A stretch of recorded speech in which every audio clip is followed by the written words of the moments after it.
of the government. Good morning, respected Director Ma'am, Principal Ma'am, esteemed judges, and my dear friends. A warm welcome to you all on this momentous occasion of constitutional speeches inter-house competition. I am Rishika.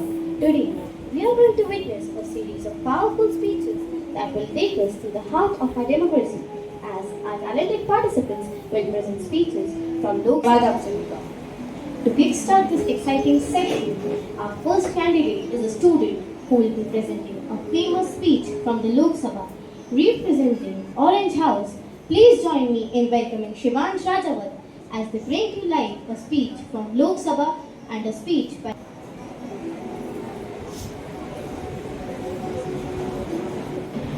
सभापति महोदय, आज भारत के इतिहास में वो दिन है जो गतियां पंडित जवाहरलाल नेहरू जी के लीडरशिप में कांग्रेसियों ने किया, उस एक गति का रेक्टिफिकेशन होने जा रहा है और हम सब उसका स्वागत करते हैं।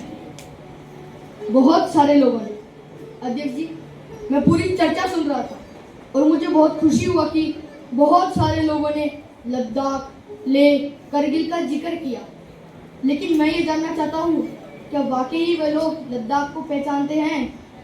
या फिर आज तक बीते 71 साल 7 डिकेड लद्दाख को बिल्कुल अपनाया नहीं, बिल्कुल फेंक के रखा है वहाँ पे और वक्तव्य दिया इसी सदन में।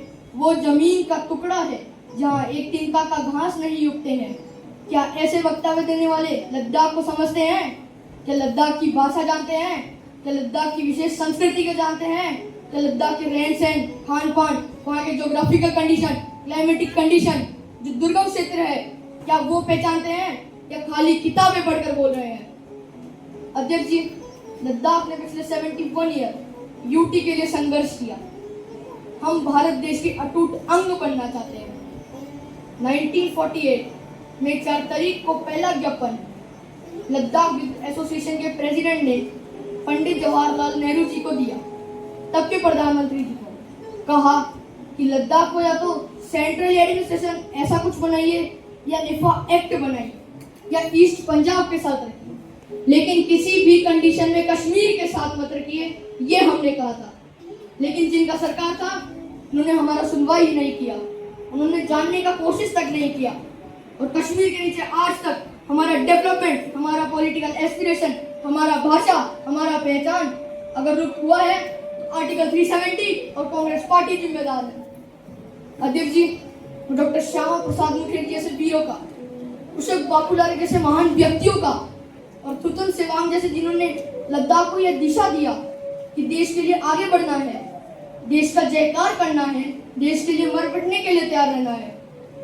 अध्यक्ष जी, आज से 66 वर्ष पहले जनसंघ के संस्थापक डॉक्टर श्यामा प्रसाद मुखर्जी ने जो संघर्ष लिया, एक देश में 2 विधान, 2 निशान और 2 प्रधान नहीं चलेगा, नहीं चलेगा। इसी के संकल्प में मैं गर्व के साथ कहता हूँ, ये लोग कह रहे हैं कि आप लोगों का झंडा जा रहा है।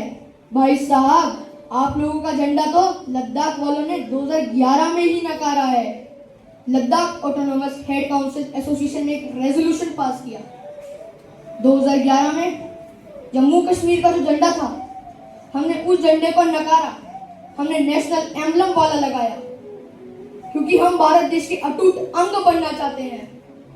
यह है लद्दाख, क्योंकि हम मानते हैं आन देश की, शान देश की हम संतान हैं। 3 रंगों से रंग तिरंगा, अपनी यह पहचान है। जय हिंद, जय भारत।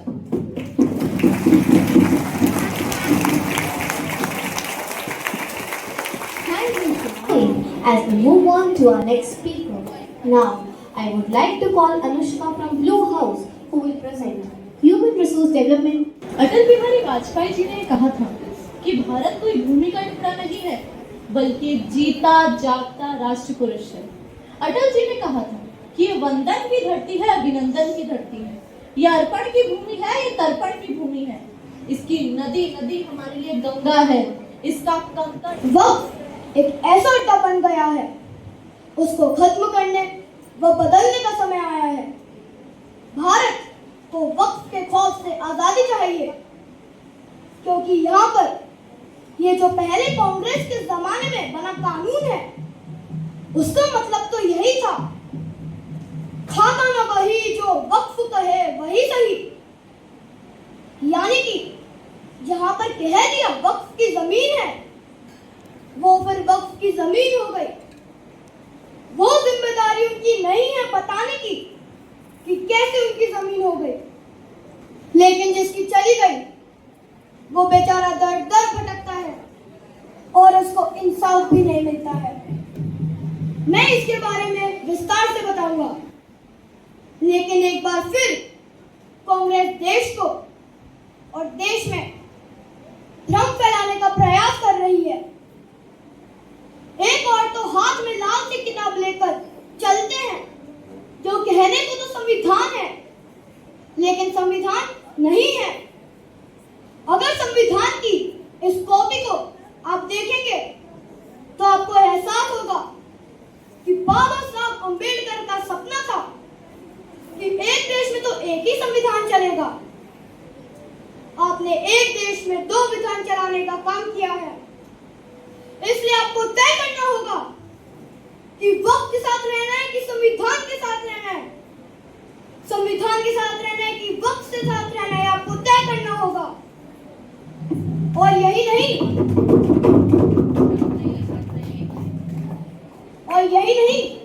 जो लोग बड़ी बड़ी बातें यहाँ पर कह रहे हैं, मैं उनको यही कहना चाहता हूँ, ये हिंदुस्तान है, पाकिस्तान या तालिबान नहीं।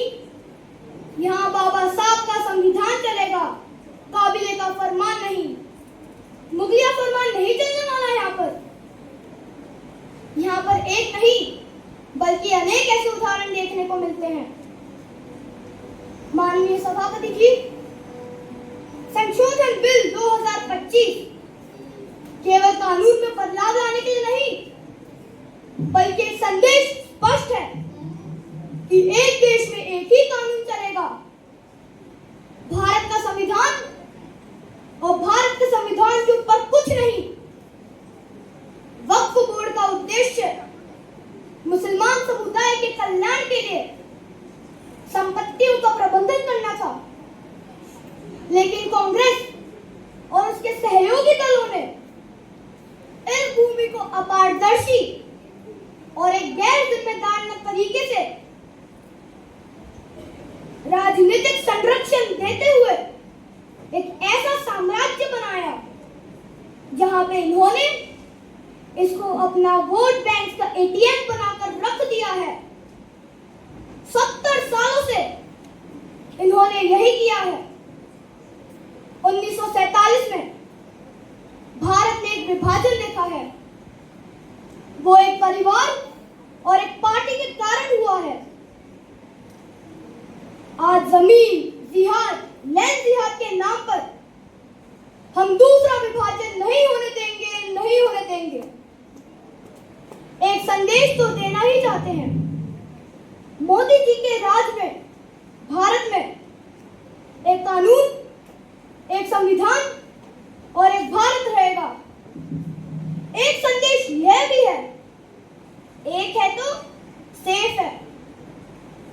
हमारी सरकार वक्फ को अपारदर्शी व जवाबदेही करना चाहती है। सर, मैं इतना ही कहना चाहता हूँ कि ये बिल मुसलमानों के जीवन में बड़ा बदलाव लाएगा।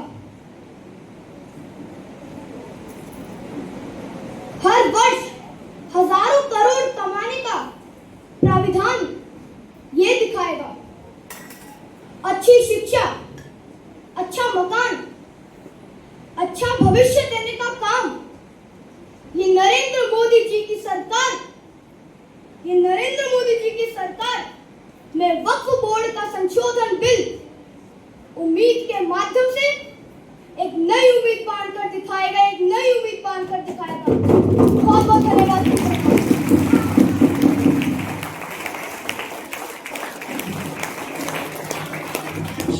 In today's it costs 1400 rupees, but if the government negotiates in any situation, he or she can make that money. But you can bring it to 7 to 800 rupees. The second point, which is very dear to my heart here, I am going to discuss is regarding tourism in India. Sir, we always think Ajanta, Ellora, Brajeshwaram and Taj Mahal are few important things that everybody should see. That's really not true, sir. We are such a vast country and there is a famous saying in Subhashita, Bhaurat Nani Vasundhara, that says Mother Earth has many diamonds, but we always neglects and takes care of only one. Similarly, in India, we have 42 World Heritage Sites, but still 57 are banned. And who should bother about those 57? I am being a daughter and granddaughter of a school teacher and history teacher. I have done a lot of research and that I want to give a suggestion. There are caves of prototyping of any temple you tell in India. Its prototyping is done in Badami, see Lingaraja temple, Kunar temple. Everything's prototyping was done in 575 AD in Karnataka. But these three sites are not in World Heritage Center. Then you have natural root bridges in India, in Mizoram. There are many other sites which are researched. The natural bridges in eastern part of India is a God gift to us, but we always neglect because we have diamonds in the hand and we search for broken glass pieces. So, the advantage of keeping them on World Heritage Center, number one, the packages should be done very well so that the people can come and see them. The packages should be done very conveniently so that there should be good toilets, good roads so that tourists can come. It will increase the revenue in our own country. There are many other advantages of it that I will do mention in my maiden speech. I conclude with the shloka that our ancestor taught us, or my grandfather taught me. Whatever work you do, beta, do it with your mind, with buddhi, with your 100% concentration. We are in a place where there is a very much diverse culture, but we are still one. Like 5 fingers make a mushti. We have that character, which is very much Indian character, that we make differ in food, in dress, in language, but we are still one. I want to serve in my tenure Rajya Sabha with one single motto: Kaye Navacha, Manisendriyava, Buddhatmajava, Prakriti Swabhava, Karomi Yattat, Saklam Namaste, Narayana Te Samarpayami. It's the God Narayana or the God whom you believe. It need not be Narayana, it could be anybody. So with a single-minded, with my mind, with my buddhimatta, with my whatever age I have, I will put my 100% in Rajya Sabha and work. Jai Hind, Jai Bharat Mata. Sushma Swaraj in 1996, in which she chastises the newly sworn H.D. Devegowda government, saying the political expedient alliance was formed to keep BJP out of the power.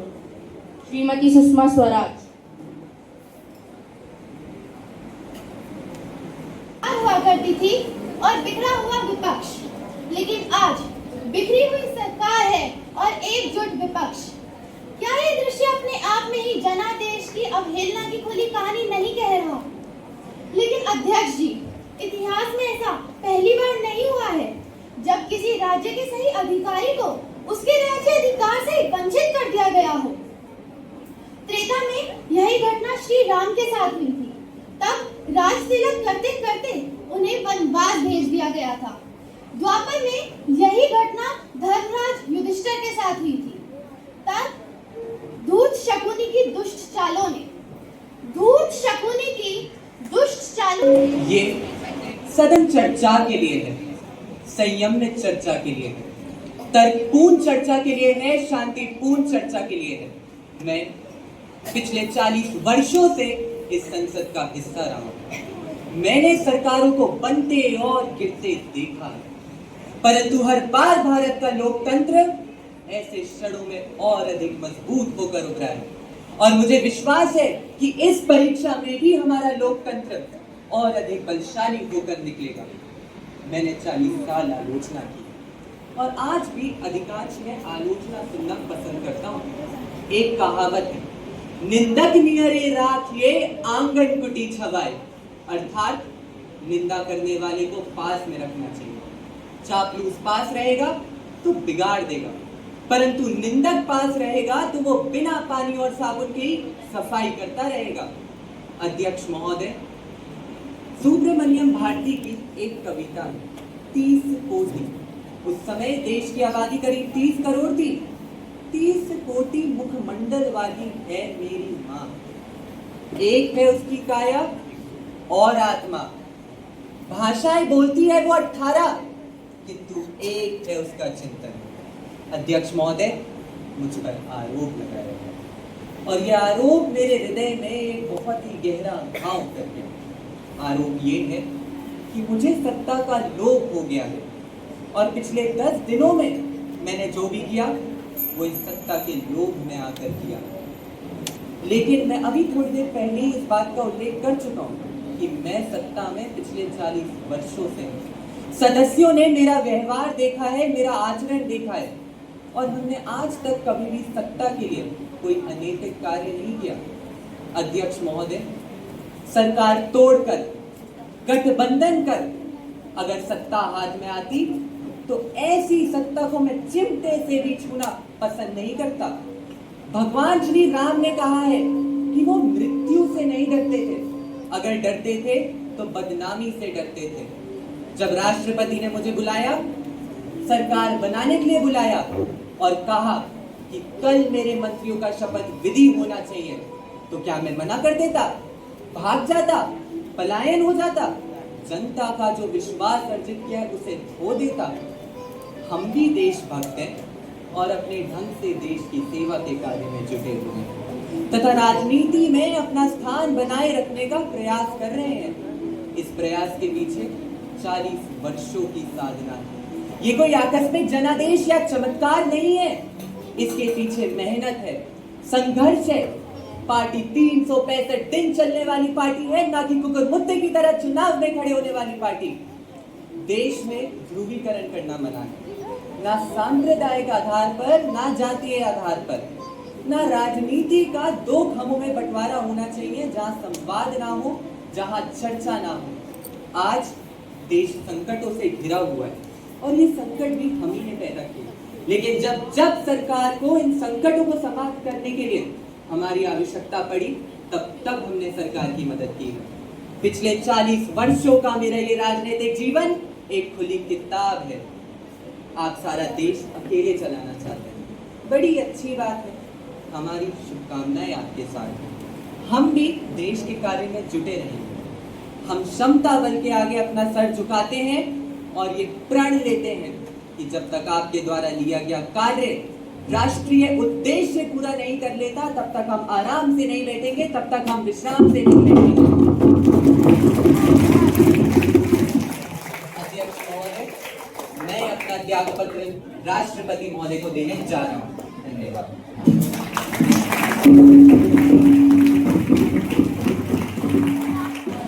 I stand here today to take part in this debate on the so-called rising intolerance. Intolerance is rising, they say, in comparison to what and when. Because whenever you say something, you talk about intolerance is rising. In reference to what? And when were we more tolerant than we are now? Do we have a reference point in recent history? Incidents like what happened to Akhlaq in Dadri and rationalists elsewhere are regrettable and should not happen in any civilized society. Stray incidents have been happening all over India for many years. Strangely, our wonderful intellectuals have been returning their awards. People we respect very deeply. I want to ask them, where was their conscience all these years when so many things that should have shaken their conscience happened? I want to ask them, how come they didn't wake up to anything then? I have a few questions to ask of them. Where were they when the ethnic cleansing of the Kashmiri Pandits took place? According to a report publicized by the Jammu and Kashmir police, 209 Kashmiri Pandits were killed by militants since 1989 and about 109 were slaughtered in the year 1919 only. And most surprisingly, 24 cases have been filed in last 25 years and more than 110 cases untraced. My friend from the TDP today said that you never find Indian refugees anywhere, and I'm proud to agree with him. But sadly, within our own country, we find the Hindu minority of Jammu and Kashmir refugees in their own country. But none of the intellectuals spoke up then. Maybe they were not motivated enough. Maybe it's too small a vote bank to talk about. Let's take case of the Sikhs who were massacred. Believe me, it was not a riot, it was a massacre in a brutal show of power back in 1984. My friend Mr. Muhammad Salim was very dramatically saying yesterday, Punjab में आग लगा हुआ है. मोहम्मद सलीम साहब, आप तब कहाँ थे जब पंजाब में असल में आग लगा था? जब वहां पर बैठ जाइए सर. 1980s में Bhindranwale was created by the then Congress government at the center. When things went out of hand, he went into the Golden Temple. The then Prime Minister belonging to the Congress party took the army and the tanks into the most sacred inner sanctum of the Sikhs, the Golden Temple. Not only बैजा डट बैजा बोलन दे. Sir, after the very tragic assassination of the then Prime Minister, because it was done by the Sikh bodyguard only, lot of Sikh, 3,000 Sikh in New Delhi and 8,000 more in 40 cities throughout India were massacred. The cries of the family members and their mourning could still be heard. But lives got lost in times of mist. And they were truly intolerant times. Yet, many of these very intellectuals accepted awards and positions of power by the then Congress government at the center. Did their conscience not awaken to the intolerance?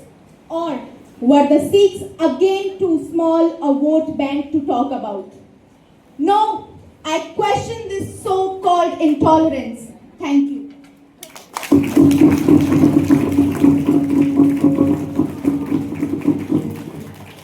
Thank you, Prakshi, for the passionate delivery.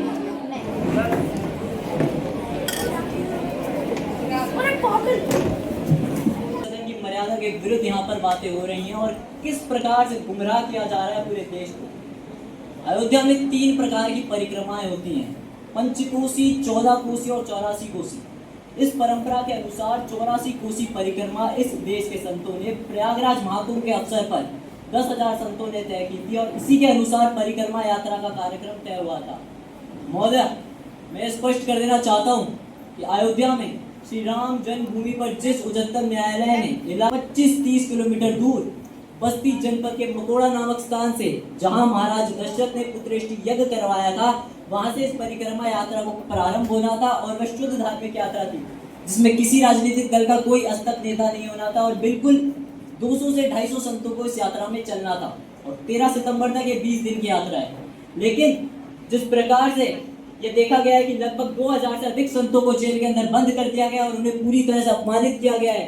यहाँ तक कि अयोध्या में सरयू जी का स्नान करने वाले जो संत हैं, वो संत जो केवल सरयू जी का स्नान करते हैं और उसी के जल का ग्रहण करते हैं, उन्हें वहाँ सरयू जी का पूजन नहीं करने दिया गया, उन्हें उठाकर बंद कर दिया गया, उन पर लाठियां चलाई गई और उन्हें पूरी तरह से अपमानित करके सबसे पहले तो सरकार ने हमारे संवैधानिक और मौलिक अधिकारों का हनन किया है।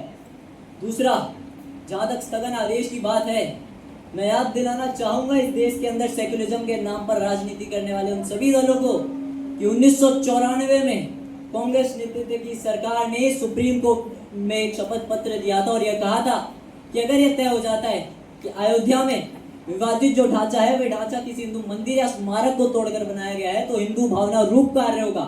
और आखिर ये साबित हो चुका है। अयोध्या में 30 सितंबर 2010 को इलाहाबाद उच्च न्यायालय की लखनऊ खंडपीठ की पूर्ण पीठ ने जो फैसला दिया है उसमें तीनों जज ने एक स्वर से कहा है कि विवादित भूमि ही श्री राम जन्मभूमि है, और अगर विवादित भूमि ही श्री रामचंद्र भूमि है तो कानून इस सरकार को लाना चाहिए, क्योंकि सुप्रीम कोर्ट में शपथ पत्र इस कांग्रेस नेतृत्व सरकार ने दिया था उस समय, और हम इसी कर्म में मांग कर रहे हैं। और जिस प्रकार से संतों को उनके हकों से वंचित किया जा रहा है, उनकी धार्मिक यात्राओं को प्रतिबंध किया जा रहा है, आखिर कौन से समाजवाद की बात मुलायम सिंह जी कर रहे हैं? अरे परिवारवाद की बात कर रहे हैं, बेवकूफ बना रहे हैं। जिस सरकार केवल और केवल बेवकूफ बनाने का कार्य कर रही है और समाजवाद के नाम पर सेक्युलरिज्म की धज्जियां उड़ा रही है। 30 दंगे उत्तर प्रदेश में हो चुके हैं महोदय, एक वर्ष में 30 बड़े बड़े दंगे, और हर दंगों में हिंदू प्रताड़ित हुआ है, जेल के अंदर बंद हुआ है। आखिर कौन सी परंपरा की बात कर रहे हैं? कि आतंकवादियों के खिलाफ दायर मुकदमों को वापस लेना कौन सी परंपरा का हिस्सा है? जिस प्रकार से सरकार उत्तर प्रदेश के अंदर सरकारी जमीनों को कब्रिस्तान के अंदर आवंटित कर रही है, वह आखिर कौन सी परंपरा का हिस्सा है? जिस प्रकार से वहाँ के गरीबों, वहाँ की पिछड़ी जाति, वहाँ की अनुसूचित जाति के हकों पर डकैती डला करके उत्तर प्रदेश सरकार ने जनता राज कायम किया है उत्तर प्रदेश के अंदर, वह आखिर कौन सी परंपरा का हिस्सा है?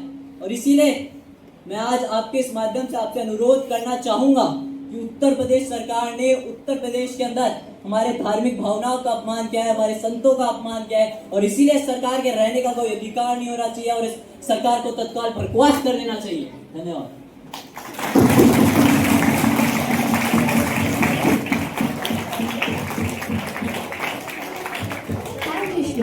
What a wonderful show. I would like to thank all the participants for their hard work, dedication and passion they have shown. The one who spoke for Ladakh You have truly made the day memorable. Shivansh Also, Rajavan. my heartfelt gratitude to judges, teachers and everyone who have made this event possible. I would like to invite Director to come and share her valuable thoughts for these incredible speeches. I would like to thank all the participants for their hard work, dedication and the passion Just they go have in shown the history and in presenting understand these incredible Mission of speeches. Ladakh. You have truly made the day Border memorable. state, I also their goals, extend my heartfelt gratitude to Vivek the judges, teachers and everyone who have made this event possible. I would like to invite Director to come and share her valuable thoughts for these incredible speeches. I would like to thank all the participants for their hard work, dedication and the passion they have shown in presenting this incredible speeches. You have truly made the day memorable. I also extend my heartfelt gratitude to the judges, teachers and everyone who have made this event possible. I would like to invite Director now to come and share her valuable thoughts for these incredible speeches.